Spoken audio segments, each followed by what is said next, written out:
वृंदावनेश्वरी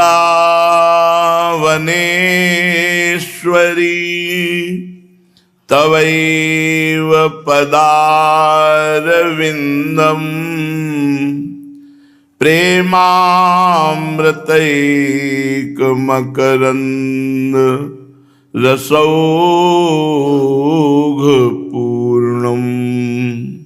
हृद्यर्पितं मधुपते स्मरतापमूग्रम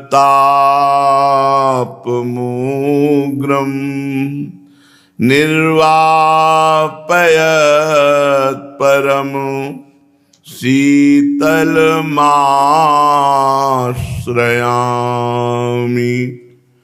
परम शीतलमाश्रयामि।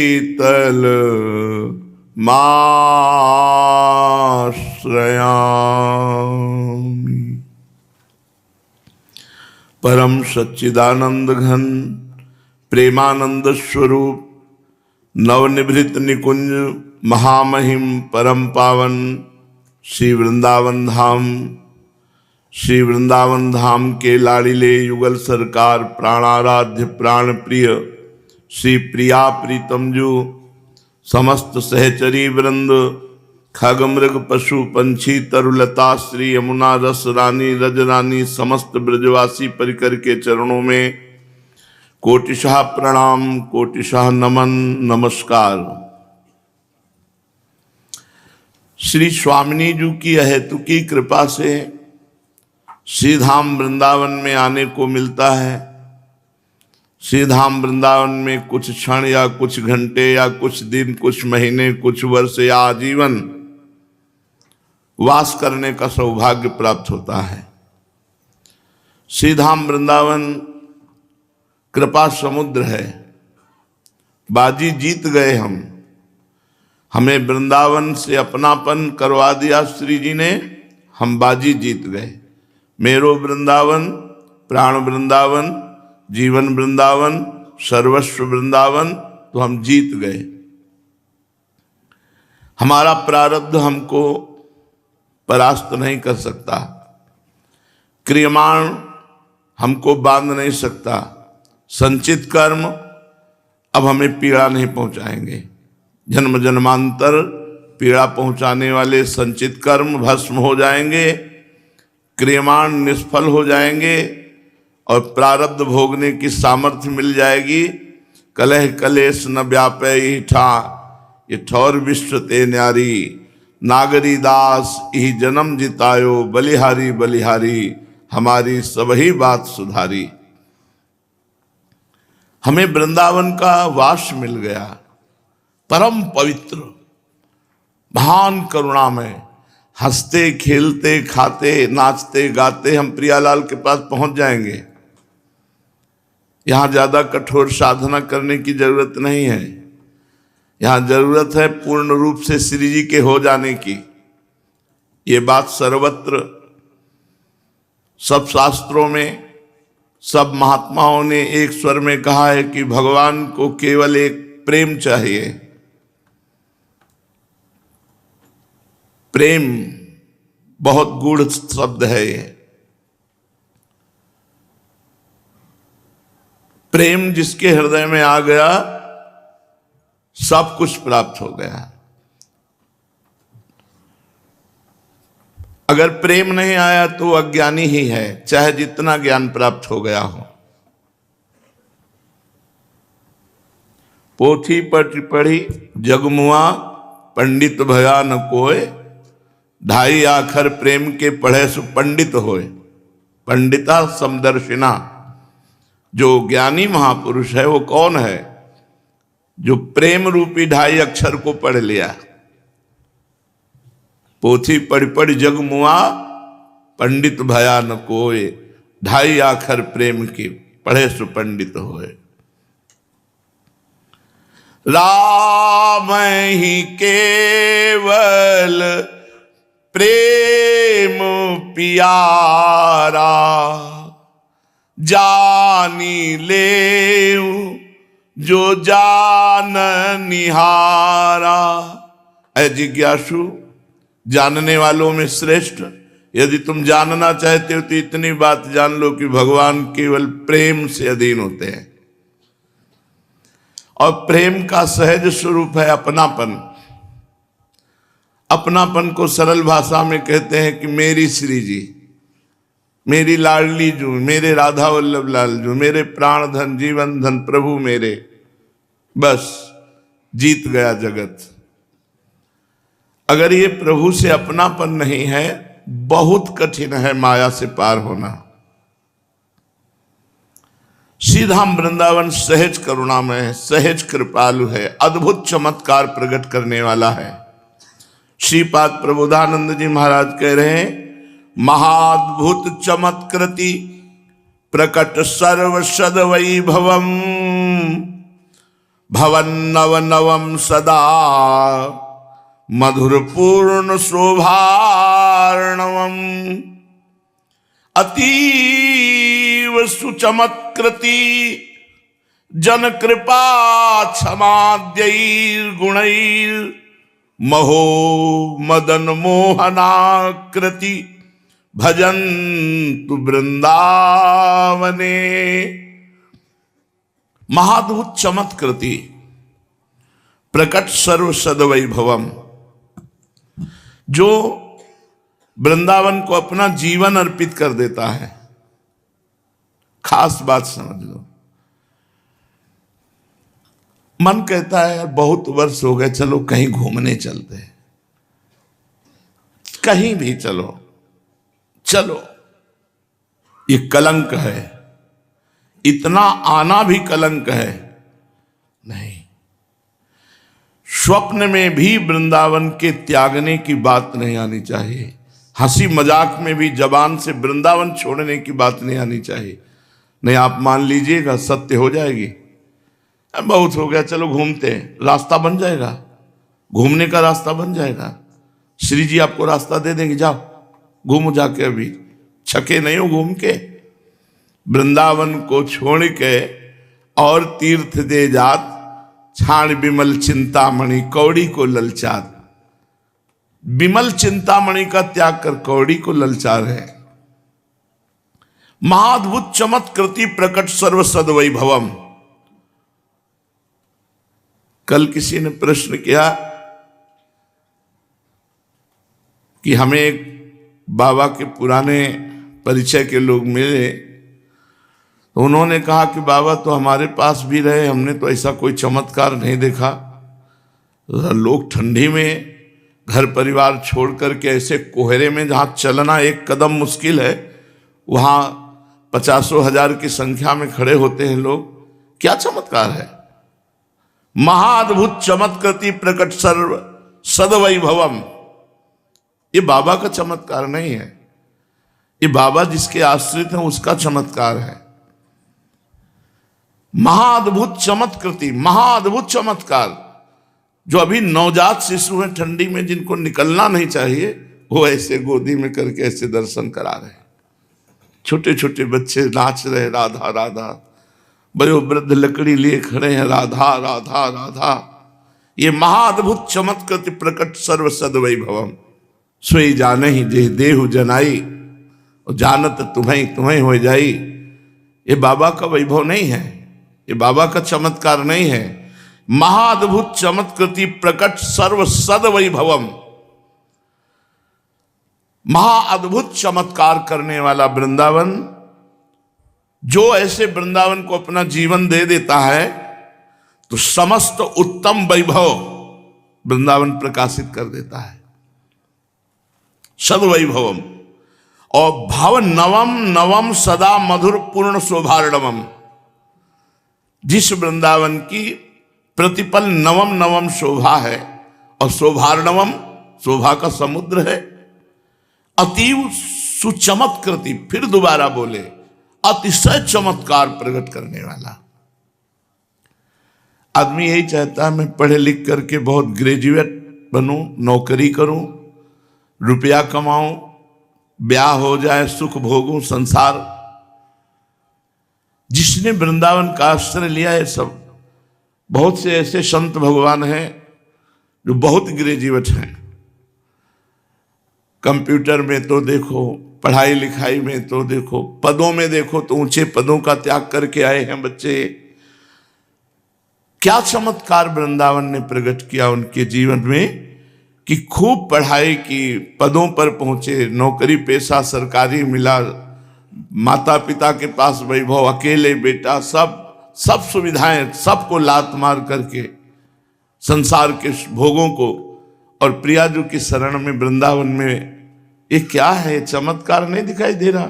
जिसके लिए सब मर रहे हैं कि किसी तरह नौकरी लग जाए सरकारी, किसी तरह हम ग्रेजुएट हो जाए, किसी तरह हम पैसा कमाने लगे, तो जिनके दस्तखत से केवल पैसे निकलते हैं, ऐसे पदों पे बैठे हुए लोग बाबा जी बन करके वृंदावन धाम का आश्रय। ये चमत्कार नहीं दिखाई दे रहा? घोर संसार के भोगों के आकर्षण में जीव पिसता चला जा रहा है और वो भोगाकर्षण को लात मार करके भगवत धाम का आश्रय लिए। भगवान के चरणारविंद का आश्रय अनंत जन्मों के भटकने के बाद मिलता है। जब सत्संग मिलता है तो समझ लेना चाहिए मेरा आखिरी जन्म है। हम ये बता रहे हैं अतीव सुमच चमत्कृति, यह है चमत्कार। रुपया मिल जाना चमत्कार नहीं है, यश कीर्ति मिल जाना चमत्कार नहीं। रुपया, वैभव, यश कीर्ति और भोग वासना, इनको लात मार करके भिक्षा के टुकड़े पे जीना, यह चमत्कार है। संतों का चमत्कार ये थोड़ी होता तुम्हें रुपया मिल जाए तो चमत्कार, तुम्हारी फैक्ट्री चल गई तो तुम फैक्ट्री बेच करके भंडारा कर दो और भीख मांग के खाओ, ये चमत्कार है। ये समझ में आ गया चमत्कार? ये चमत्कार जिसके समझ में आ गया वो जन्म जन्म की बाजी जीत गया, जीत गया। यही है अतीव सुचमत्कृति जन कृपा क्षमा देर गुण। ये वृंदावन धाम की महिमा।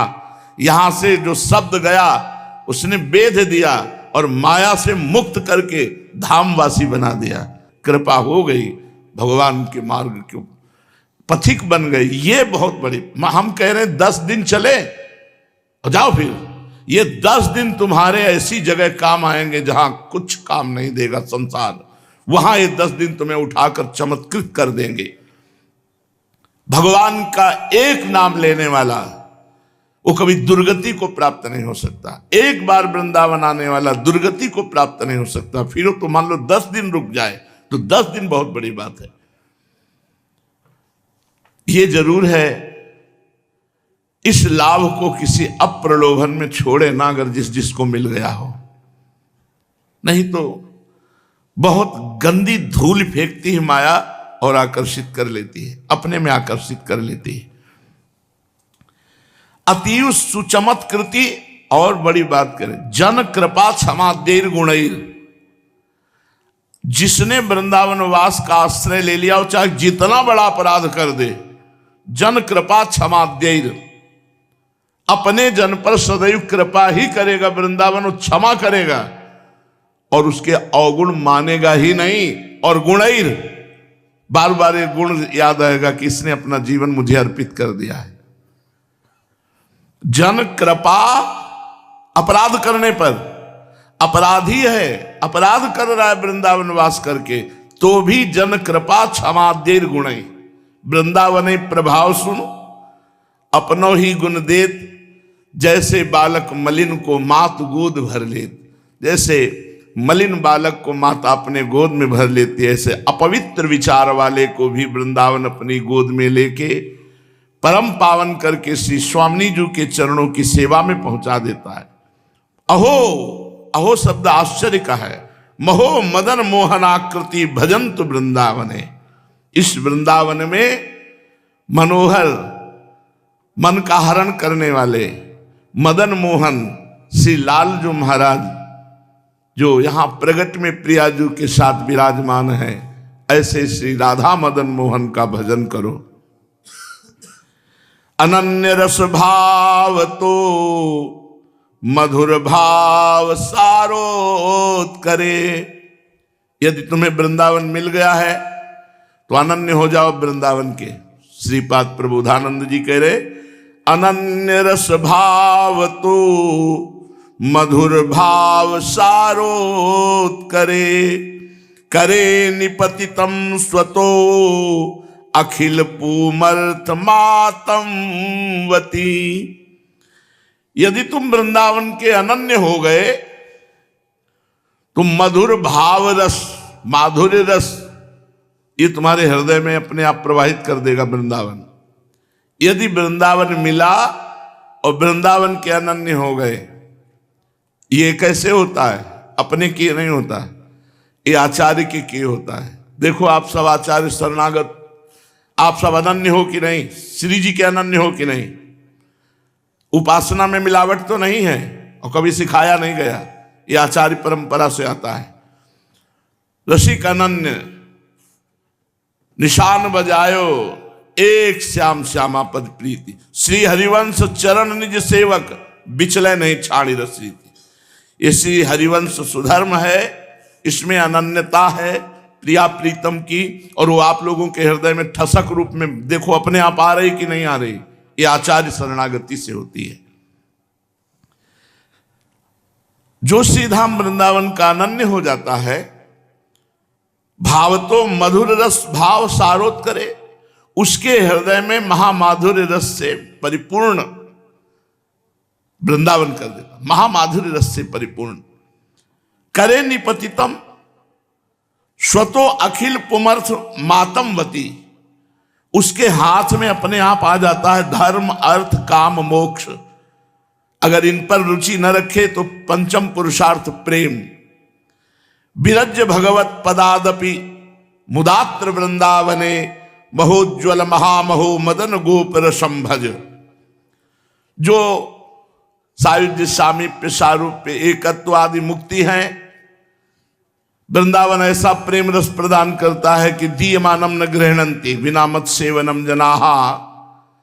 ये सारूप्य सामीप्य सायुज्य एकत्व आदि मुक्ति भी खारी लगने लगती है। वृंदावन रस उपासना में जिसका चित्त लग जाता है, वो महाउज्ज्वल मदन गोप वेशधारी अर्थात मूर्तिमान काम, जो गोप वेश में है, मदन गोपाल महाज्योतिर्मय, इनका वृंदावन में भजन करो। बड़े भाग्यशाली हैं जिनको वृंदावन आने को मिला, वृंदावन में बैठने को मिला, वृंदावन की आराधना सुनने को मिली, वृंदावन शब्द कान में पड़ा।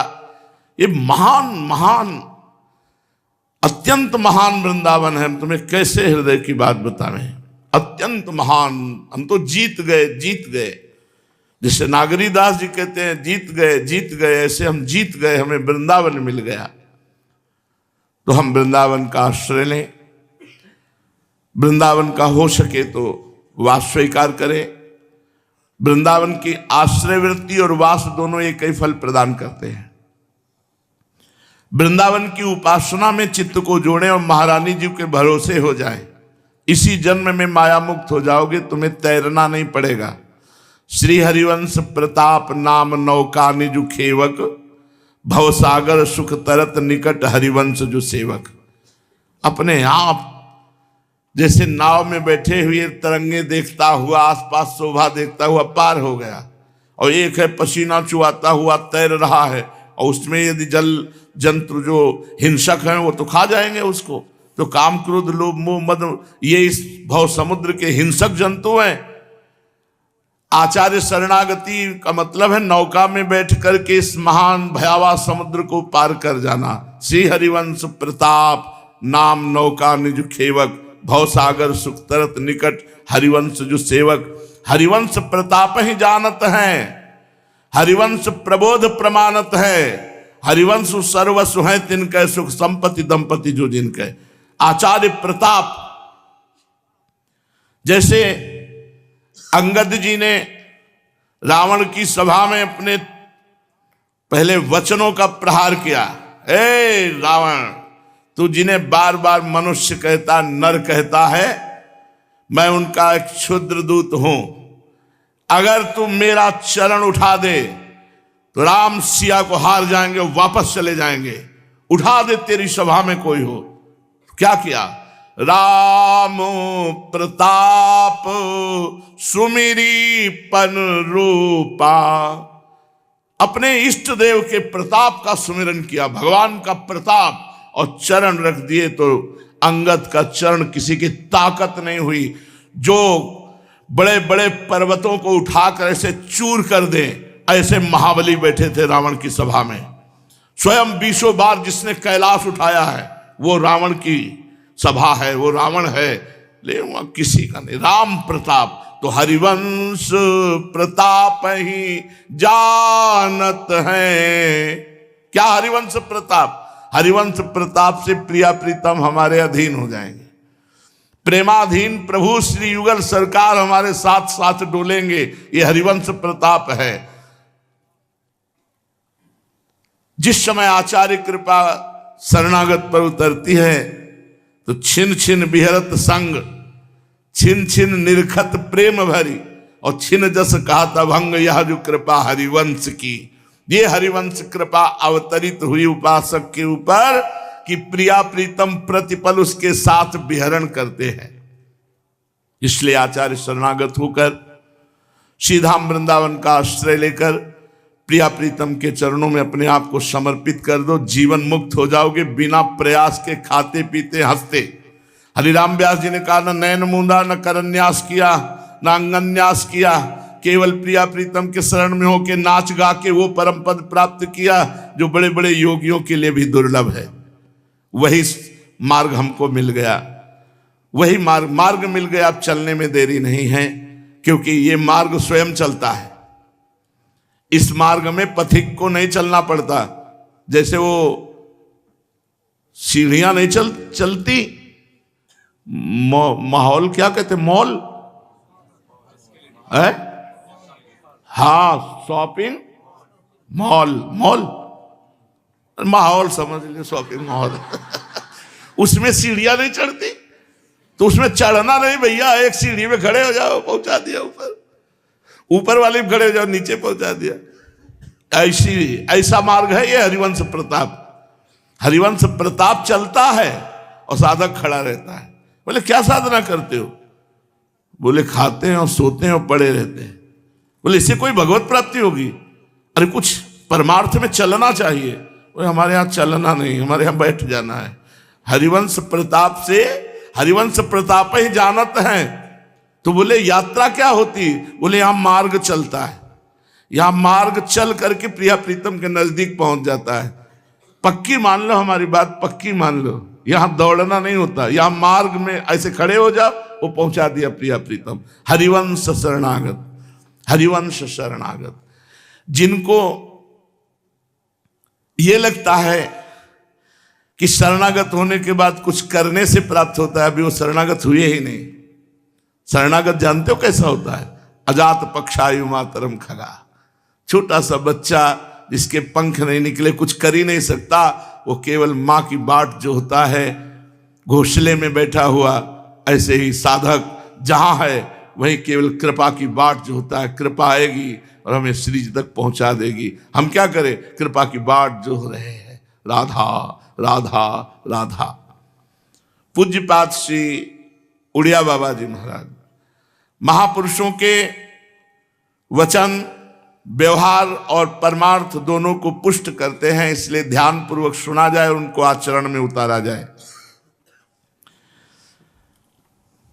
भगवत प्राप्ति के 3 मार्ग बताते हैं उड़िया बाबा जी महाराज।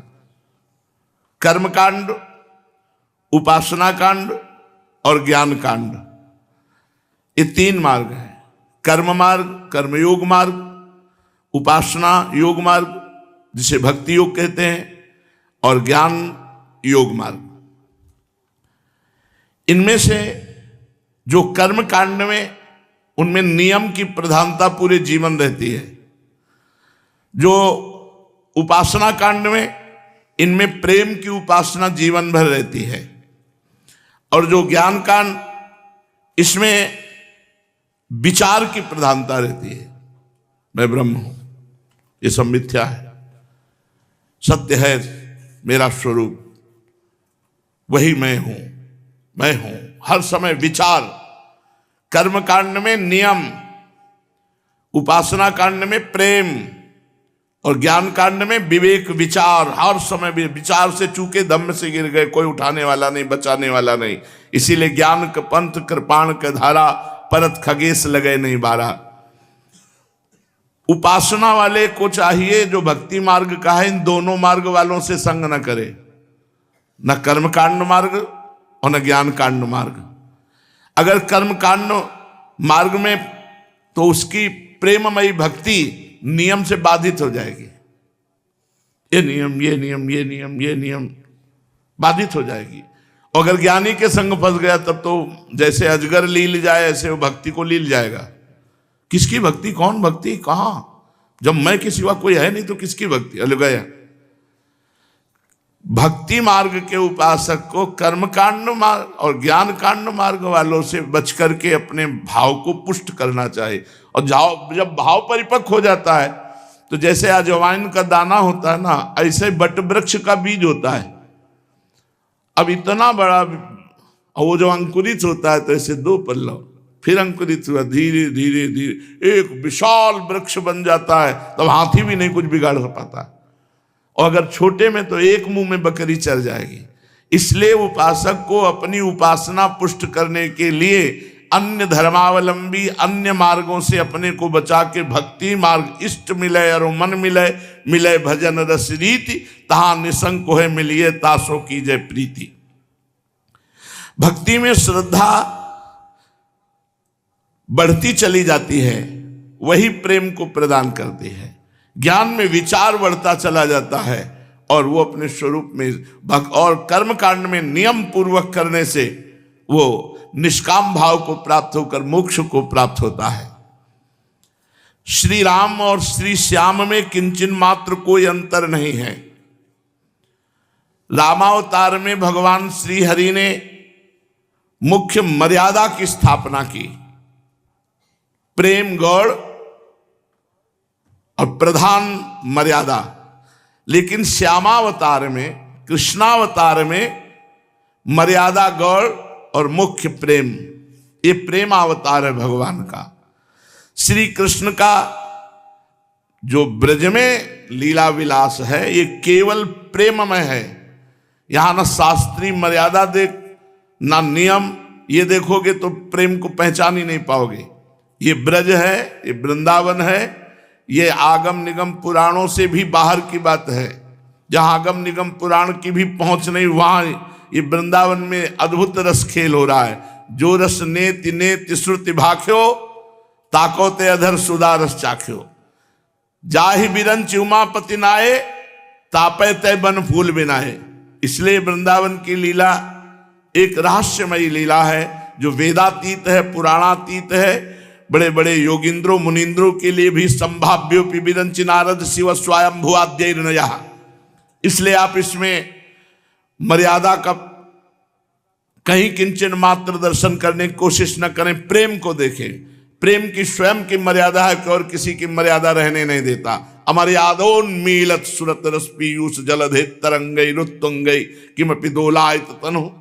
यहां हमारे प्रिया प्रीतम आनंदमय प्रेममय उन्मत्त होकर के रसमयी क्रीड़ा कर रहे हैं। जो आगम निगम जहां केवल संकेत करता है, वो स्थान वृंदावन में अद्भुत नवनिभृत निकुंज के रूप में रसकेली करते हुए वो परम रस तत्व विलसन कर रहा है। इसलिए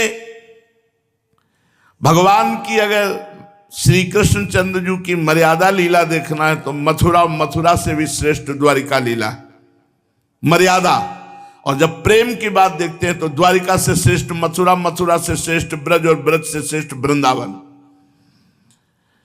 केवल प्रेम ही प्रेम श्री कृष्ण लीला में। यह तभी समझ में आता है जब मल विक्षेप आवरण इसका नाश हो जाता है। अज्ञान की ये 3 शक्तियां हैं, मल विक्षेप आवरण। मल की निवृत्ति होती है शुभ कर्मों के अनुष्ठान से।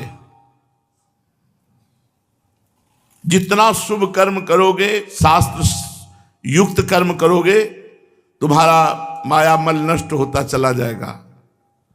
अहमता ममता क्षीण होती चली जाएगी। दुर्वासनाओं के प्रति जो एक प्रियता है, भोग के प्रति एक प्रियता है, शरीर के प्रति जो ममता है, शरीर संबंधियों के प्रति जो ममता है, इसे मल कहते हैं। ये भस्म हो जाता है। शुभ कर्मों के अनुष्ठान से करना ही पड़ेगा, बिना शुभ कर्मों के अनुष्ठान से मल का नाश नहीं होता। गुरुचरण सेवा, ठाकुर सेवा, समाज सेवा, ये सब शरीर से बहुत से पाप हुए हैं। जब हम शरीर सेवा में लगाते हैं, शरीर निष्पाप होता है, तो धीरे धीरे आंतरिक जो मल है वो नष्ट होने लगता है। जो हम करते हैं उसका प्रभाव पड़ता है हमारे अंदर। तो मल की निवृत्ति होती है शुभ कर्मों के अनुष्ठान से। शुभ कर्म कहते हैं शास्त्र जिसका विधान करता है करो, उसे शुभ कर्म कहते हैं, और शास्त्र जिसे कहता ना करो उसे अशुभ कर्म कहते हैं। और विक्षेप ये होता है भगवान की भक्ति से दूर। जितना भक्ति करोगे उतने विक्षेप रहित होते चले जाओगे। बार बार जो भोगों का आकर्षण है ये विक्षेप है। बार बार जो भोग प्रियता है, बार बार जो मन चंचल होकर भोगों में जाता है, वो विक्षेप है। ये भक्ति से दूर होता है। और आवरण ये शुद्ध ब्रह्म ज्ञान से निवृत्त होता है। ये आवरण है अहंकार, इसकी निवृत्ति होती है शुद्ध ज्ञान से। शुद्ध ज्ञान आत्मज्ञान, आत्मज्ञान से आवरण की निवृत्ति, भक्ति से विक्षेप की निवृत्ति, और शुभ कर्मानुष्ठान से मल की निवृत्ति। जब ये मल विक्षेप आवरण नष्ट हो जाता है तो शुद्ध प्रेम हृदय में या शुद्ध बोध हृदय में जागृत हो जाता है। प्रारब्ध जनित विक्षेप ये जीवन भर सिद्धों को भी सताता रहता है। ये नवीन विक्षेप तो नष्ट हो जाएगा, लेकिन प्रारब्ध जनित विक्षेप आता रहेगा। पूरे जीवन भर सावधान होकर उसको सहना है। बड़े बड़े सिद्धों में किसी के कैंसर, किसी की ये, किसी ये प्रारब्ध जनित विक्षेप आता रहता है। 3 प्रकार की सृष्टि है, एक लौकिक सृष्टि, एक अलौकिक सृष्टि और एक लोकातीत। लौकिक अलौकिक दोनों से तीत। इंद्री मन और बुद्धि की विषयभूता ये लौकिक सृष्टि है। गो गोचर जहां लघु मन जाई, सो सब माया जानो भाई, ये लौकिक सृष्टि है। और जो सामान्य बुद्धि से, इंद्रियों से अगम्य, जैसे स्वर्गलोक, महालोक, जनलोक, तपलोक, सत्यलोक, ये अलौकिक सृष्टि है। और इन लोक और परलोक दोनों से परे एक लोकातीत सृष्टि है, जैसे साकेत धाम, गोलोक धाम, ब्रज धाम, कैलाश धाम, ये अलौकिक है, भगवत स्वरूप है। अब इसमें भगवान की अलौकिक लीला भी झलकती है। जैसे 6 दिन में महाबली पूतना को मार डालना, छठी के दिन, जैसे कितने वर्षों की रात एक साथ मिल गई और भगवान ने महारास पूरी रात भर किया। सब अलौकिक, सब दिव्य, ये मन बुद्धि इंद्रियों से नहीं देखी जा सकती। ये अलौकिक दृष्टि ही प्राप्त होती है। जब लोकातीत दृष्टि प्राप्त होती तब ये दिखाई। चश्मा नित्य बिहार को दियो बिहारी न मोए। उपासक को देखना है कि वो चाह क्या रहा है, लौकिक, अलौकिक या लोकातीत। हम सब लोकातीत सृष्टि के उपासक हैं, अर्थात प्रिया प्रीतम सहचरीगण नवनिवृत्त निकुंज में बिलस रहे, हमें वहां पहुंचना है। तो भी इधर हमें ध्यान नहीं देना। दूरे सृष्टि आदि वार्ता, सृष्टि की वार्ता से ही दूर, बस प्रिया प्रीतम नवनिवृत्त निकुंज वृंदावन, समस्त सहचरियां और उनका अद्भुत विलास प्रिया प्रीतम का। संपूर्ण धर्मों में इन 5 की उपासना होती है। अग्नि के द्वारा उपासना, वायु के द्वारा उपासना, आकाश के द्वारा उपासना, निराकार रूप की उपासना, वेदांत के अनुसार उपासना। अग्नि उपासना कहते हैं, एक तो प्रगट में जो स्वाहा दिया जाता है, यज्ञ आदि, पंचाहुति आदि, और एक अग्नि का स्वरूप है रूप, तेज। तो रूप तेज में समस्त अवतार आ जाते हैं। तो अग्नि उपासना में समस्त भगवद अवतार हैं। और द्वितीय उपासना वायु की, वायु देवता की उपासना होती है। प्राणोपासना को वायु उपासना कहते हैं। प्राणवायु को रोकना, प्राणायाम के द्वारा वायु को निरुद्ध करके उस समय परमात्मा ध्यान में स्थित रहना। इनमें प्रथम उपासना सर्वश्रेष्ठ है, भगवान के रूप आदि की। प्राण वायु में है। जब हम प्राणों का संशोधन करके प्राणवायु शुद्ध करते हैं तो सुषुम्ना मार्ग संचारी, सुषुम्ना मार्ग खुल जाता है, जिससे स्वतः भगवदाकार वृत्ति बनी रहती है। और तीसरी उपासना है आकाश। आकाश शब्द, शब्द राम कृष्ण हरि राधा, ये जो नाम बोला जा रहा है, इसी का ध्यान, इसी का चिंतन। नाद श्रवण के द्वारा बहुत जल्दी भगवत प्राप्ति होती। नाद श्रवण, राधा राधा राधा, बस यही श्रवण कर रहे हैं, यही देख रहे हैं, यही चिंतन कर रहे हैं, इसका चिंतन मात्र भगवत प्राप्ति करा देता है बहुत जल्दी। चतुर्थ उपासना निराकार। पंचम उपासना वेदांत में ब्रह्म हूं। इसमें सर्वश्रेष्ठ उपासना नाद श्रवण, नाम जप। द्वितीय उपासना रामकृष्ण आदि भगवान के अवतारों की उपासना। फिर तृतीय उपासना प्राणवायु का संशोधन करके चित्त वृत्ति का निरोध करके परमात्मा में स्थित करना। चतुर्थ उपासना निराकार उपासना। पंचम उपासना अहम ब्रह्मास्मि, मैं ब्रह्म हूं, ऐसा चिंतन करना। संसार में धन देने के लिए पात्र जरूर देखो, नहीं तुम्हारी दुर्गति हो जाएगी। ये नहीं कि दान से तुम्हारी सदगति। अगर तुम्हारा रुपया जिसके पास गया और वो गंदे आचरणों में लगाएगा तो तुम भी उसी के फल भोक्ता बनकर दुर्गति को प्राप्त होगे। अगर तुम्हारा दिया हुआ रुपया सत्कर्म में लगाया गया तो तुम भी उस सत्कर्म के कर्ता माने जाओगे और तुम्हारी सदगति हो जाएगी। लेकिन किसी को भोजन देना या वस्त्र देना या दवा देना, इसके लिए पात्रता नहीं देखी जाती।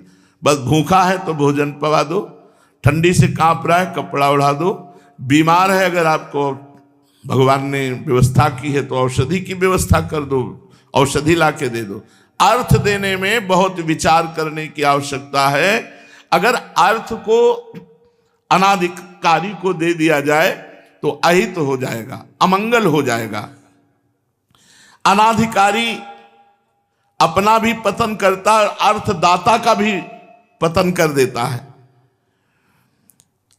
अगर कोई भगवत प्राप्त महात्मा एक बार तुमसे कुछ स्वीकार कर लिया है, भोजन वस्त्र औषधि कुछ भी, तो आप निश्चित समझ लीजिए कि आपका कल्याण हो गया। गृहस्थ के कमाए हुए धन वस्तु पदार्थ कुछ भी एक भगवत प्राप्त महात्मा अगर स्वीकार एक बार कर ले तो उस गृहस्थ का परम कल्याण निश्चित है। इसलिए गृहस्थ को चाहिए कि अपने दरवाजे पर आए हुए किसी भी प्राणी को अपमानित न करे। पता नहीं कौन कितनी कोटि का महापुरुष है, पागलों जैसा व्यवहार कर रहा है, पागल दिखाई दे रहा है, लेकिन भगवत प्राप्त महात्मा है। यही रमण रेती में पड़े रहते थे नंग धड़ंग, खिचड़ी रख गया कोई, रबड़ी रख गया, आप भी साथ पा रहे हैं। धन्य है उनका जीवन, वृंदावन का कैसे सेवन करते थे। उनका नाम भगवान दास था। बड़े विचित्र कोटि के, कोई समझ ही नहीं सकता था कि संत हैं। काशी से आए थे, ऐसे सिद्धों के दर्शन होते रहते थे, लेकिन ना कोई वो वार्ता करते, ना कोई वो प्रवचन करते, ना कोई भागवतिक, कुछ नहीं। कोई प्रसाद दे गया, प्रसाद पा रहे हैं, इधर शौच इधर प्रसाद, इधर पड़े हैं, कुत्ते आसपास घेरे, कंबल है वो तो आज उड़ा दिया, कोई सुबह ले गया, रात्रि में ऐसे चौड़े पे पड़े, दूसरा, ऐसा उनका था। अब पकड़े तो कहां से पकड़े? बाहरी स्थिति से तो दिखाई दे रहा था अवधूत महापुरुष है, लेकिन आंतरिक स्थिति में भगवान में है या पागल है, ये समझना बड़ा मुश्किल था, क्योंकि बात करे तो समझ में आ जाए, या एक बार देखें दृष्टि मिलावें तो समझ में आ जाए, तो अलौकिक महापुरुष। और हमारे मन में अंदर प्रश्न उठा कि महापुरुष है या नहीं, ये मुझे भगवान प्रमाणित करे। तो राधा रमन जी गए, तो सौभाग्य से पुंडरीक जी के बाबा, इनके पिता का नाम विभूति कृष्ण और उनके बाबा का नाम पूज्य श्री अतुल कृष्ण गुरु, वो संन्यास वृत्ति में थे। जब हम संन्यास वृत्ति में थे तो संन्यास वृत्ति जैसा वेश धारण किए, तो उनके चरणों में प्रणाम किया, तो उन्होंने इशारा किया, तो विभूति कृष्ण जी सेवा में थे, पुंडरीक जी के पिताजी। उन्होंने डलिया और ठाकुर जी का प्रसादी वस्त्र दिया। उस समय संन्यास वेश था। सुबह परिक्रमा लगा तो कमंडल में कुलिया रखी और संकल्प किया कि अगर वो सिद्ध पुरुष हैं तो हमारे कमंडल का ढक्कन खोले, राधा रमन जी का प्रसाद लें। और रमण रीति में आए, संकल्प हमारा राधा रमन जी से जुड़कर, उस समय राधा वल्लभी नहीं हुए थे। जेवी चौराहे पे आए, सो आ गए, गले में हाथ डाला, तो बिल्कुल अलर्ट हो गए, क्योंकि देखा तो को गूंसे चलाते, हमका पता नहीं कहाँ कौन सी लीला करने लगे। तो एकदम, और बलवान शरीर था उस समय, तो एकदम अलर्ट थे कि उनको 2 मिनट में संभाल लेंगे, मतलब पकड़ लेंगे, वो हमें मार नहीं पाएंगे। बिल्कुल जो इधर भुजा आई तो उसके बिल्कुल नजदीक ऐसे हाथ रख लिया, जो इधर कमंडल में था ऐसे लिए हुए थे, तो इधर भुजा आई तो इधर हमका अगर मारने की कोशिश करेंगे तो बचाने में समर्थ रहेंगे। वो उड़िया भाषा में बोले, मुझे समझ में नहीं आया, कुछ क्या बोले मुझे समझ में नहीं आया। और हमारे कमंडल को ऐसे प्यार से लिया, ढक्कन खोला, कुलिया निकाली, चाटा, ढक्कन बंद किया, बच चले। उस दिन से उनको मन से प्रणाम करते थे कि आप विक्षेप न हो, कोई ये न जान पावे। सिद्ध महापुरुष थे, पागलों जैसा व्यवहार करते थे।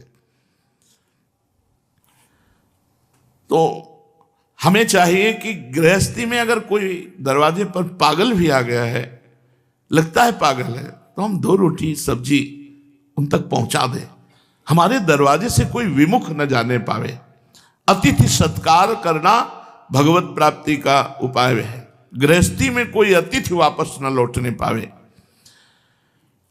मृदु वचन, हाथ जोड़ना, जल, आसन, ये सब कोई दे सकता है। अरे राधे श्याम विराजिए, जल पिएंगे आप? नहीं। 3 स्वागत हमने कर दिए, हाथ जोड़ा, मधुर वचन और पानी के लिए पूछ लिया। अब आप अपराध रहित हो गए, कुछ अपराध नहीं लगेगा, क्योंकि आपने 3 सत्कार उनके कर दिए। चौथे में आप स्वतंत्र हैं, आप देना चाहें दे दीजिए, नहीं देना चाहें ना दीजिए। अन्न, जल, आसन, मृदु वचन, ये तो सबको दिया जा सकता है। यदि किसी गृहस्थ के दरवाजे से कोई अपमानित होकर लौट जाता है तो वो अपने सारे पाप उसके घर छोड़ जाता है, उसके पुण्य ले जाता है। ऐसा हमने महाभारत में भी पढ़ा है। कोई राजा एक फकीर के पास गया और बोला कि मैं 1 लाख सन्यासियों को भिक्षा कराना चाहता हूं। महात्मा ने उसे 1 घंटी दी और कहा जब 1 लाख महात्मा भोजन कर लेंगे तो 1 घंटी स्वयं बज उठेगी, गिनने की जरूरत नहीं है। राजा प्रतिदिन झरा भंडारा भोजन पवाते, कई लाख साधु भोजन पा गए, घंटी नहीं बजी। पूछा, महाराज आप कह रहे थे 1 लाख साधु पाने पर घंटी बज जाएगी, यहाँ तो कई लाख साधु पा गए, घंटी नहीं बजी। तो उनका साधु जब पा जाएंगे तो घंटी बज जाएगी। हम वेशधारी की बात नहीं की है, हमने कहा है 1 लाख साधु जब पा जाएंगे। एक दिन वो दौड़ता हुआ आया और बोला, महाराज एक नवीन अवस्था के महात्मा आ रहे हैं, नंग धड़ंग है, देखने में आकर्षण पैदा हो रहा है। तो फकीर नजदीक गए, देखो, बोले तो सुखदेव जी महाराज हैं। बोले सब संतों को पवाने का फल मिला, ये परमहंस। और जे ही सुखदेव जी ने 1 कवल पाया, घंटी 10 बार बज गई, मतलब 10 लाख महात्माओं को पवाने का लाभ एक महात्मा। अब यो तो पहचान गए थे कि श्री सुखदेव जी हैं, नहीं तो नंग धड़ंग पागलों जैसी वृत्ति कैसे समझ में आवे। भागवत में वर्णन जब आ रहे थे तो लोग ईंट मार रहे थे सुखदेव जी को, क्योंकि वो ऐसी स्थिति में थे। इसलिए ब्रह्मनिष्ठ महात्मा प्रसन्न भाव से घूमा करते हैं। किसी के दरवाजे में ना जाने किस वेश में नारायण मिल जाए, कभी किसी को अपमानित ना करे। तुलसी जी का दल उतार लो और 7 दिन तक चढ़ाओ, ताजा ही माना जाता है। बिल्व पत्र 5 दिन तक, कमल पुष्प 3 दिन तक ताजा माना जाएगा, और दूसरे पुष्प 1 दिन तक। ये सेवा वालों के लिए बहुत लाभदायक है। 7 दिन तक तुलसी नवीन ही मानी जाएगी, 5 दिन तक बिल्व पत्र नवीन माना जाएगा, 3 दिन तक कमल पुष्प नवीन माना जाएगा, और दूसरे पुष्प 1 दिन तुरंत उतारे चढ़ा दीजिए शाम तक, तो दूसरे दिन बासी हो जाएंगे। 4 युग और 3 गुण ये हर समय अपना प्रभाव दिखाते रहते हैं अंतःकरण में। जब अच्छे विचार, नाम जप में रुचि, ध्यान आदि की स्थिति, तो समझो सतयुग का प्रभाव हो रहा है हमारे हृदय में। जिस समय वर्णाश्रम धर्म के अनुसार कर्म करने की चेष्टा, अर्थ और काम में विशेष रुचि, उस समय ध्यान नहीं होगा, उस समय जप में रुचि नहीं होगी, भगवत विचार नहीं होंगे, तो समझ लो त्रेता युग का प्रभाव आ रहा है। अर्थ धर्म की प्रवृत्तियां, वर्णाश्रम की प्रवृत्तियां और काम आदि में विशेष रुचि। जब हृदय में असंतोष हो, दूसरे से मान प्राप्ति की इच्छा हो, दिखावा करने की इच्छा हो, ईर्ष्या हो, तो समझ लेना चाहिए कि द्वापर का प्रभाव हमारे हृदय में पड़ रहा है। जब हृदय में कपट हो, झूठ हो, तंद्रा हो, निद्रा हो, हिंसा हो, विषाद हो, शोक हो, मोह हो, भय, दीनता, तो समझ लेना चाहिए कि कलयुग का प्रभाव हमारे हृदय में पड़ रहा है। और ये क्रमशः अंतःकरण पर प्रभाव डालते रहते हैं। इसी प्रकार तीनों गुण हैं, सतोगुण सतयुग, रजोगुण त्रेता द्वापर, और तमोगुण कलयुग। जहां तमोगुण वहां कलयुग ही विराजमान है, जहां रजोगुण तो मान लीजिए त्रेता और द्वापर, शुद्ध सतोगुण सतयुग। गंगा जल गुरुदेव भगवान और गीता जी, रामायण जी और भगवान की अद्भुत वंशी,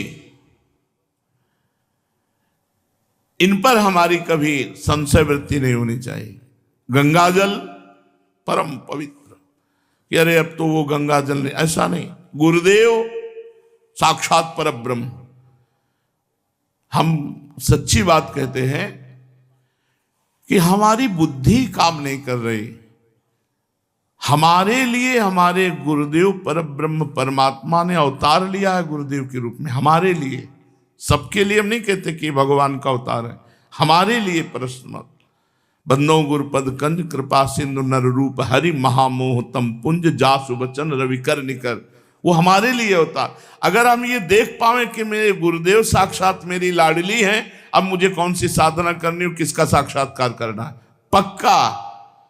पर इतना दृढ़ विश्वास नहीं, हमें लगता है गुरुदेव साधक हैं या बहुत अच्छे संत हैं, लेकिन गुरु साक्षात परब्रह्म तस्मै श्री गुरुवे नमः, ऐसा भाव नहीं आता।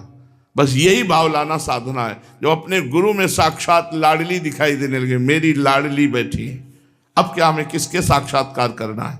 देखो कितना आनंद आता है। श्रीमद् भागवत महापुराण प्रसंग चल रहा है। काशी नरेश जिसके मित्र थे, ऐसा पौंड्रक नाम का राजा,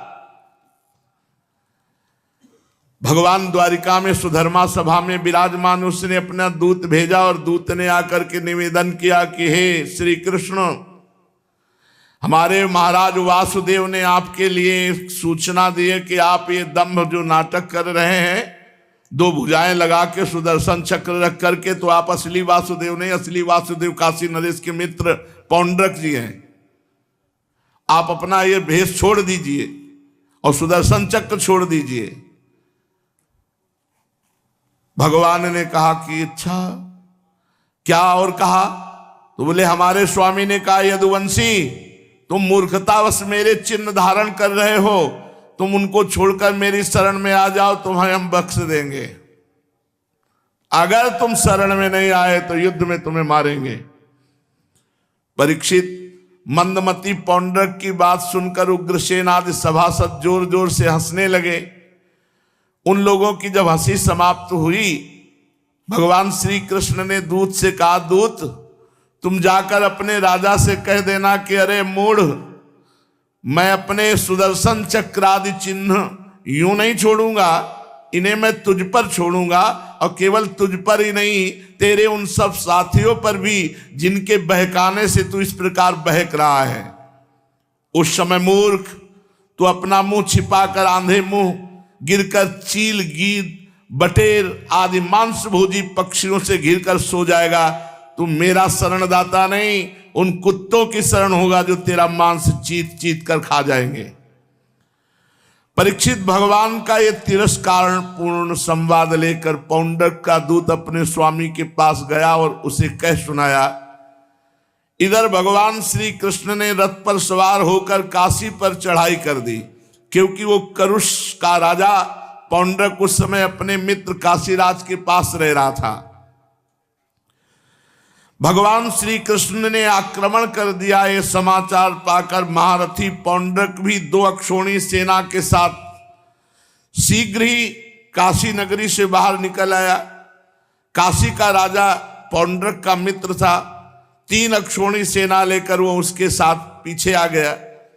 अब भगवान श्री कृष्ण ने पौंड्रक को देखा, बहुत जोर से हंसे, बिल्कुल ठीक वासुदेव, स्याही वगैरह लगा के और 2 भुजा पीछे जोड़ के सुदर्शन चक्र और गरुण का चिन्ह रथ पे, पूरा सेम टू सेम, शंख चक्र तलवार गदा सारंग धनुष श्रीवत्स चिन्ह सब धारण किए थे। तभी तो सारूप्य मोक्ष को प्राप्त हुआ। उसके वक्षा स्थल पर बनावटी कौस्तुभ मणि वैसे ही बनमाला लटक रही थी, जैसे कोई स्वांग पर वासुदेव का रूप रखे अभिनय करता। ध्वजा के ऊपर गरुण का चिन्ह और रेशमी पीतांबर पहने, सिर पर अमूल्य मुकुट, कानों में कुंडल। उसका सारा का सारा वेश बनावटी था, मानो कोई अभिनेता रंगमंच पर वासुदेव का अभिनय कर रहा हो। उसकी वेशभूषा देखकर भगवान युद्ध करना तो भूल गए और ताली बजाकर खिलखिलाकर हंस पड़े। वाह वासुदेव, कैसा बिल्कुल सेम टू सेम। अब शत्रुओं ने भगवान श्री कृष्ण के ऊपर त्रिशूल, गदा, मुग्दर, शक्ति, रिष्टि, प्रास, तोमर, तलवार, पट्टिश और बाण आदि अस्त्र शस्त्रों से प्रहार किया। जैसे प्रलयांग सबको जलाकर भस्म कर देती है, वैसे ही भगवान ने अपने दिव्यास्त्र से शत्रुओं के सब अस्त्र शस्त्रों को जला दिया। भगवान ने सुदर्शन चक्र से कहा, जाओ इनकी सेना का स्वागत करो। बस सुदर्शन चक्र जी ने खंड खंड करने लगे। वो तो रथ, घोड़े, हाथी, मनुष्य, सैनिक सब काट काट के फेंकने लगे। कुछ ही क्षण में हाथी, मनुष्य, ऊंट और सैनिकों से पृथ्वी पट गई। समस्त वीरों का उत्साह नष्ट हो गया सुदर्शन जी के प्रहार से। भगवान श्री कृष्ण सामने गए, पौंड्रक से कहा, हां पौंड्रक, तुझे याद है तूने अपने दूत से क्या कहा था कि मेरे चिन्ह छोड़ दे। ले अब मैं छोड़ रहा हूं तेरे ऊपर सुदर्शन चक्र। सवाल। और तूने कहा था कि झूठ मूठ मेरा नाम वासुदेव रख लिया है। अतः मूर्ख, मैं तुझसे बताता हूं कि वासुदेव किसे कहते हैं। वासुदेव केवल नाम ही नहीं है। वासना वासुदेवस्य वासितम भुवनत्रयम् सर्वभूत निवासोस्मि वासुदेव नमोस्तुते। केवल वासुदेव नाम नहीं है, वासुदेव की स्थिति भी है। वासना वासुदेव, वासुदेव के संकल्प से अनंत ब्रह्मांडों का सृजन हुआ और स्वयं वासुदेव ही बने। वासना वासुदेवस्य वासितम भुवनत्रयम् सर्वभूत निवासोस्मि वासुदेव नमोस्तुते। अच्छा, फिर तू कह रहा था कि तेरी शरण में आ जाऊं, तो बता, तू मुझे शरण में रख सकता है? भगवान उसका तिरस्कार किए वाणी के द्वारा और सारंग धनुष चढ़ाया। उसके पहले सारथी को मारा, रथ तोड़ फोड़ डाला, घोड़ों को नष्ट कर दिया और सुदर्शन जी से कहा कि अब इस पौंड्रक से मिलो, वासुदेव से, स्वांग रचने वाले वासुदेव से मिलो। अब उसका विचार एक बनावटी सुदर्शन, वो ऐसे किया, घुन्नों से गिर गया। भगवान का सुदर्शन चक्र गया और पौंड्रक राजा का सर उड़ा दिया। जैसे देवराज इंद्र वज्र से पहाड़ की चोटी उड़ा देते हैं, और सुदर्शन ने जे ही गर्दन उड़ाई तो भगवान ने सारंग धनुष से बाण मारा कि सीधे काशी नरेश के पास जाकर के वो सर गिरा, जैसे कोई वायु कमल पुष्प गिरा दे। जब काशी नरेश ने देखा कि मेरा मित्र पौंड्रक मारा गया, तो बड़े क्रोध से भगवान पर आक्रमण किया। भगवान को एक क्षण लगे, काशी नरेश की 3 अक्षोणी सेना और काशी नरेश को मार दिया। अब द्वारिका लौट आए, बड़े बड़े सिद्धगण भगवान की स्तुति कर रहे थे। परमहंस श्री सुखदेव जी कहते, परीक्षित, भले वो नाटक कर रहा था, ध्यान देने योग्य बात है, लेकिन उसे हर समय सुमिरन होता था, वासुदेव वासुदेव वासुदेव, मैं वासुदेव मैं वासुदेव। सा नित्यम भगवद ध्यान प्रध्वस्ताखिल बंधनः बिभ्राणश्च हरे राजन स्वरूपम तन्मयो भवत। भगवत प्राप्त हो गया, काम बन गया। पौंड्रक भगवान के रूपकार वासुदेव नाम का चिंतन करता रहता था, इससे सारे कर्म बंधन कट गए और बनावटी वेश धारण करने के कारण भगवान के सारूप्य मोक्ष को प्राप्त हुआ।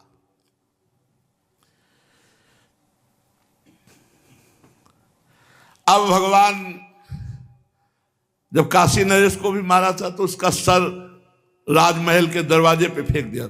वहां देखा, अरे किसका सर है, किसका सर है।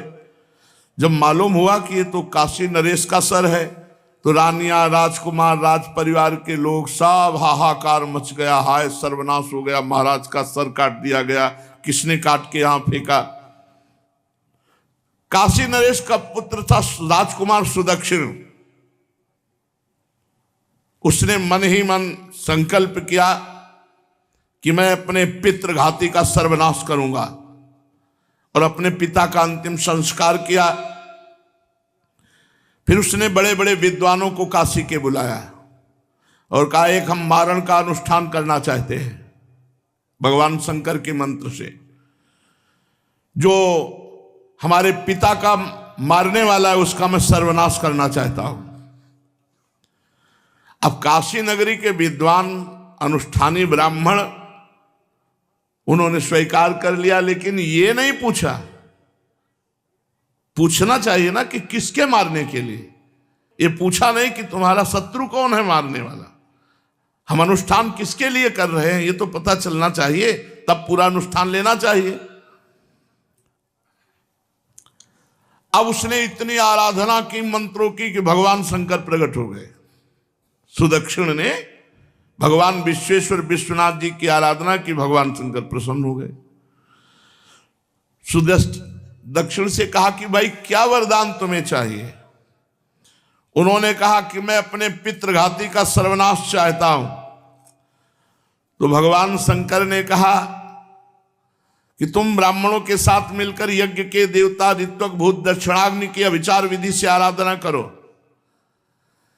इससे ऐसी कृत्या प्रकट होगी कि जो तुम्हारे पिता का पितृघाती है, यदि वो ब्राह्मण भक्त नहीं है भगवान शंकर ने कहा यदि वो ब्राह्मण भक्त नहीं है तो सर्वनाश कर देगी मेरे द्वारा, ये अविचार जो विधि बताई इससे जो कृत्या होगी उसका सर्वनाश कर देगी, पर वो ब्राह्मण भक्त नहीं होना चाहिए। और भगवान का तो नाम ही नमो ब्रह्मणे देवाय। इस शब्द पर ध्यान नहीं दे पाया सुदक्षिण। उसने भगवान शंकर की आज्ञा से अनुष्ठान का नियम लिया और मारण का पुरस्चरण भगवान श्री कृष्ण के लिए किया। जे भी अविचार पूर्ण यज्ञ कुंड से आहुति प्रारंभ हुई तो भीषण अग्नि का मूर्तिमान रूप लिए केस दाढ़ी मूछ तपाए हुए तांबे के समान लाल लाल आंखों से अंगार बरस रहे थे। उग्र दाढ़ें, टेढ़ी भ्रकुटी, क्रूरता टपक रही थी और वो जीभ से मुंह के दोनों कोने चाट रहा था। शरीर नंग धड़ंग, हाथ में त्रिशूल लिए, शरीर से अग्नि की लपटें निकल रही, ताड़ के पेड़ के समान बड़ी बड़ी टांगें। संकल्प ब्राह्मणों ने बोला द्वारिका जाकर द्वारिकाधीश का, क्योंकि जो बुलवा रहा था सुदक्षिण अब तो बोलना ही था, कृत्या प्रकट हो गई। वो चल पड़ी द्वारिका की तरफ। कृत्या अपने वेग से धरती को कपाता हुआ, ज्वालाओं से दसों दिशाओं को दग्ध करता हुआ द्वारिका बात की बात में पहुंच गया। अविचार की आग को बिल्कुल पास आया देख द्वारिकावासी डर गए, जैसे जंगल में आग लगने पर हरिण डर जाते हैं। वो लोग भयभीत होकर द्वारिकाधीश भगवान के पास गए। उस समय भगवान सभा में बैठे हुए चौसर खेल रहे थे। उन लोगों ने भगवान से प्रार्थना की, तीनों लोकों के एकमात्र स्वामी, द्वारिका नगरी में पता नहीं कौन सी आग आ रही है, ये द्वारिकापुरी को भस्म कर देगी, आप हमारी रक्षा कीजिए। आपके सिवा कोई इस अग्नि से मुझे नहीं बचा सकता। शरणागत वत्सल भगवान ने देखा कि स्वजन भयभीत हो रहे हैं। तवास्कर का डरो मत, डरो मत, मैं तुम्हारी रक्षा करूंगा, मैं जान गया ये क्या है। भगवान सबके बाहर भीतर की जानने वाले जान गए कि ये काशी से चली हुई माहेश्वरी कृत्या है।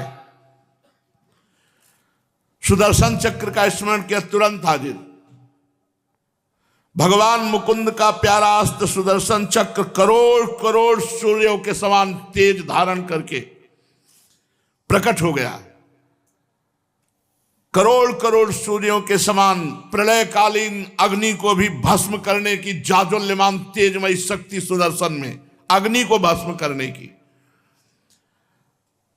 भगवान ने इशारा किया, द्वारिका में प्रवेश करने नहीं पाई, कृत्या को जाकर भस्म कर दिया जो अग्निमय थी। अब कृत्या मरी नहीं, वापस हुई, क्योंकि मारण तभी नष्ट होता जब लक्ष्य को पूर्ण कर ले। अगर लक्ष्य को पूर्ण नहीं किया तो जहां से मारण किया गया उसको मार देगी जाके। लौट पड़ी कृत्या, जो उसका प्रभाव था वो तो भस्म हो गया, द्वारिका से वापस लौट पड़ी और ऋत्वाज, आचार्य, सुदक्षिण सबको जलाकर भस्म कर दिया और फिर वो नष्ट हो गई। कृत्या के पीछे सुदर्शन चक्र जी गए और काशी नरेश का महल और संपूर्ण नगरी को जलाकर भस्म कर दिया। जितना वैभव था काशी नरेश का सब भस्म कर दिया। और सुदर्शन जी गर्जना करते हुए परमानंदमय लीला करने वाले भगवान की हस्त कमल पर आकर विराजमान हो गए। पूरा काम हो गया। परमहंस श्री सुखदेव जी महाराज कहते हैं, परीक्षित, जो मनुष्य पुण्य कीर्ति भगवान श्री कृष्ण के इस पावन चरित्र को एकाग्रता पूर्वक सुनता या सुनाता है, उसके सारे पाप भस्म हो जाते हैं।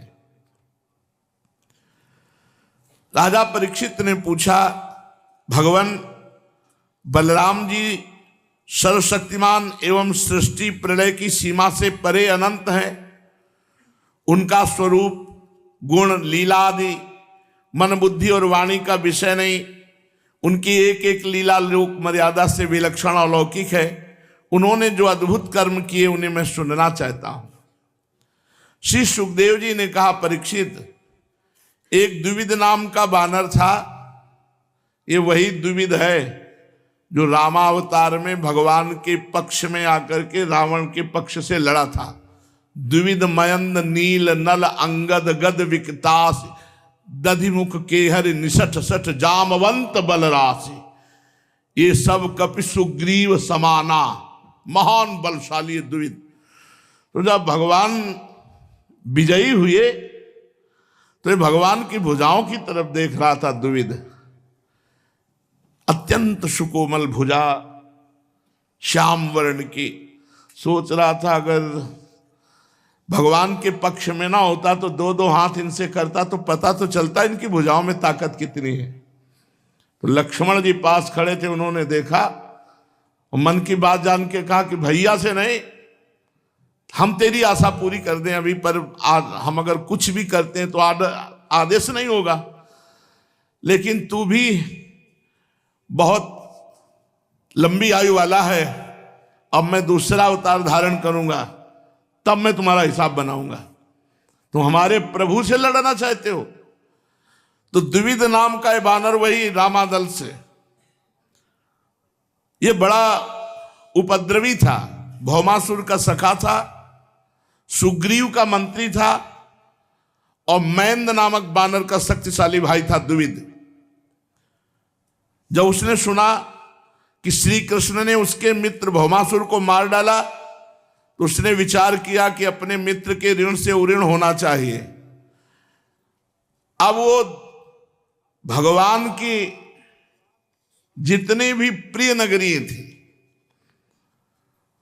कहीं तो खड़ा हो जाता, समुद्र से जल ऐसे हाथ से उलीचता कि वो नगरी डूब जाती, कहीं आग लगा देता, कहीं उपद्रव, बड़ा उपद्रव मचाने लगा। कभी कभी एक पहाड़ को उखाड़ता और नगर में डाल देता, पूरा नगर चकनाचूर कर देता। भगवान श्री कृष्ण काठियावाड़ देश, आनर्त देश जहां निवास करते थे, आसपास उसने आतंक मचा दिया। हजारों नहीं 10,000 हाथियों का बल रखता था द्विविद बानर। वो समुद्र में खड़ा होकर इतना उलीचता कि समीपवर्ती जितने नगर थे सब डूब जाते, बह जाते। जब कोई ऋषि मुनि यज्ञ करता तो सब यज्ञ विध्वंस कर देता है और बड़े बड़े ऋषि मुनियों को उठा करके ले जाता और गुफा में बंद कर देता, जैसे कीड़ा भृंगी नाम का दूसरे कीड़े को अपने बिल में बंद कर देता है। मदोन्मत्त वानर द्विविद का आतंक फैल गया। जैवतक पर्वत पर बलराम जी सुंदर मधुर गान विद्या संगीत बज रहे हैं, बलराम जी आराम से विराजमान हैं। वक्षास्थल पर कमलों की माला है, अत्यंत सुंदर दर्शनी। आसपास ब्रज युवतियां बैठी भगवत चर्चा कर रही। इस प्रकार बलराम जी को देख करके द्विविद को बहुत गुस्सा आया और उसने वृक्ष की शाखा पर चढ़कर उपद्रव करना शुरू कर दिया। बलराम जी ने देखा ये बानर बड़ी ढिठाई कर रहा है। अब वो तो बलराम जी के सामने ही ब्रज युवतियों की अवहेलना करने लगा। बलराम जी ने देखा, सोचा कि शायद समझ जाए, एक छोटा सा पत्थर का टुकड़ा लिया और ऐसे मारा, चला जाएगा। पर वो कोई साधारण बानर तो है नहीं। उसने अपने को पत्थर के टुकड़े से बचा लिया और बलराम जी के जो वहां पात्रों में पेय पदार्थ मधु आदि रखे थे उनको सबको गिरा दिया, मार उपद्रव मचा दिया। और हंस हंस कर बलराम जी को क्रोध दिलाने लगा। द्विविद बानर ने बलराम जी को नीचा दिखाने के लिए बहुत प्रकार से उपाय किए, ढिठाई की। बलराम जी ने कहा अच्छा। अब वो इस डाल से उस डाल, बलवान बंदर मतलब हाहाकार मचाए। बलराम जी ने कहा भी तुम मूसल का चिंतन किया, मूसल आ जहां था वहीं से फंसा लिया। कितना उछलोगे तुम? ओ हल, और मूसल का प्रहार किया। सिद्ध अस्त्र है बलराम जी का हल मूसल। हस्तिनापुर को पूरी उखाड़ के गंगा जी में डुबो रहे थे तो ऐसे टेढ़ी बलराम जी है। द्विविद बड़ा बलवान था उसने हल से बचा करके एक पेड़ उखाड़ा, बलराम जी के माथे पर दे मारा। उसको पता नहीं कि बलराम जी कौन है, शेषावतार, पूरे ब्रह्मांड को माथे पे रखे तो दर्द तो हुआ नहीं, फिर एक दो पेड़ मार दोगे तो क्या दर्द होगा। बलराम जी अविचल खड़े रहे जैसे फूलों की कोई माला मारी हो। सुनंद नाम है बलराम जी के मूसल का।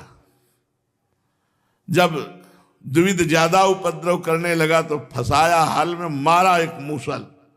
जो ये मूसल मारा फिर नाक मुंह से सब खून निकलने लगा, जैसे गेरू का स्रोत ऐसे खून। द्विविद ने अपने सिर फटने की कोई परवाह नहीं की, कुपित होकर दूसरा वृक्ष उखाड़ा और झाड़ झूड़ करके बिना पत्ते का करके बलराम जी को प्रहार किया। बलराम जी ने उस वृक्ष के सैकड़ों टुकड़े कर दिए। द्विविद ने दूसरा, बलराम जी ने उसे भी छिन्न भिन्न कर दिया। जब देखा ये बानर मान ही नहीं रहा है तो हमें लगता है पूरी पृथ्वी को वृक्षहीन कर देगा। बलराम जी ने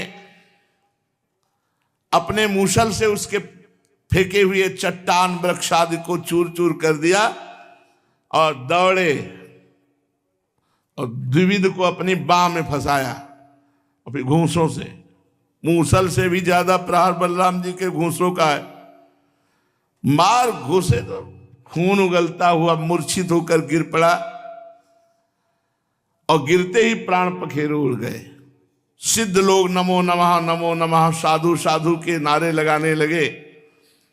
बलराम जी की कृपा से द्विविद को भी भगवत प्राप्ति हुई, क्योंकि भगवान राम जी की सेवा में रहा और भगवान श्याम जी के भ्राता बलराम जी के हाथ मारे गए, ये भी भगवान ही है। उसको परम पद की प्राप्ति हुई।